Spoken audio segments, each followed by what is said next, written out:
রুমা, কংগ্রেসের তরফ থেকে মিছিল করা হচ্ছে, কি দাবি দেওয়া হচ্ছে?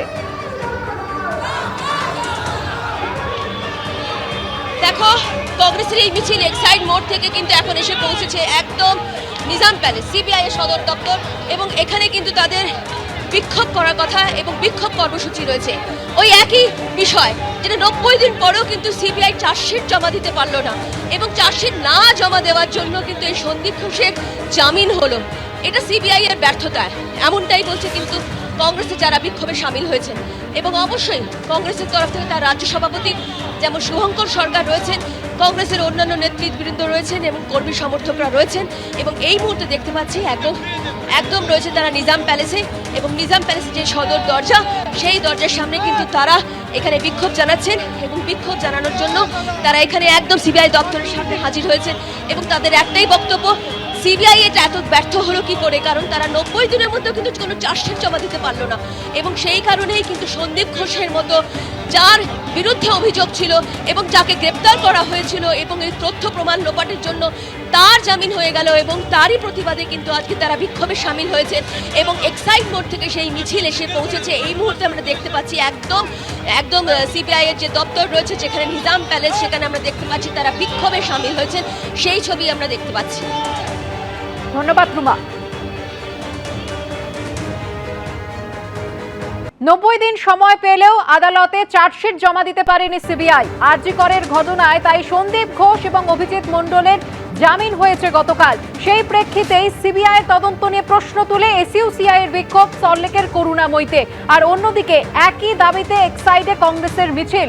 এই মুহূর্তে দুই প্রতিনিধি রয়েছেন আমাদের সঙ্গে। সল্টলেক থেকে রয়েছেন ঐশী মুখোপাধ্যায় এবং এক্সাইড থেকে রয়েছেন রুমা পাল। আমি শুরুতেই চলে যাব ঐশীর কাছে। ঐশী, এই মুহূর্তের ছবি। একেবারেই দেখতে পাচ্ছ সুকর্ণা, করুণাময়ী থেকে সিজিও কমপ্লেক্স পর্যন্ত আজকে ফের এসইউসিআই পথে নেমে প্রতিবাদ জানাচ্ছে।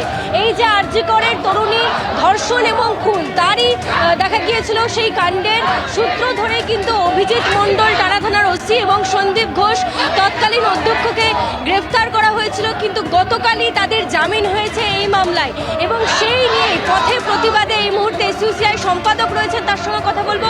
আজকের এই যে প্রতিবাদ, এই মিছিল থেকে কি বার্তা? এটা একটা নিষ্ঠুর প্রহসন এবং নিষ্ঠুর পরিহাসের বিরুদ্ধে প্রতিবাদ। সন্দীপ ঘোষ এবং অভিজিৎ মণ্ডলের বিরুদ্ধে চার্জশিট দিতে না পারা, কেন্দ্রীয় এবং রাজ্য সরকারের বোঝাপড়া, ভারতবর্ষের পশ্চিমবঙ্গবাসীর জনসাধারণের মতামতকে পদদলিত করা, তার বিরুদ্ধে ধিক্কার এবং প্রতিবাদ। বিজেপি সরকার চাইছে যে পশ্চিমবাংলার এই আন্দোলন যাতে তাদের অন্যান্য রাজ্যে না পড়ে, তার জন্য তাদের এই বিষয় রাজ্য সরকার প্রমাণ লোপাট করেছে, স্বাস্থ্য ব্যবস্থার দুর্নীতি সামনে চলে এসেছে, তাই তাদেরও দরকার এই বোঝাপড়া। সেই বোঝাপড়ার জন্যই সিবিআই চার্জশিট দিতে পারল না। এই মানুষের মতামতকে পদদলিত করা। হ্যাঁ, রাজ্য কেন্দ্র সেটিং তো বটেই, তা নাহলে হলো কি করে? সাধারণ মানুষ আশা করেছিল সিবিআই কিছু করবে, সর্বোচ্চ আদালতের কাছে আশা করেছিল। কোথায়, কার কাছে বিচার চাইবে? রাস্তা ছাড়া বিচার নেই, আন্দোলন ছাড়া বিচার নেই, আন্দোলন ছাড়া উপায় নেই। কি করে ভরসা করব? 90 দিনে অ্যারেস্ট করলো, প্রমাণ লোপাট হলো, 14ই আগস্টে ভাঙচুর হলো, তাও তারা কিছু খুঁজে পেল না।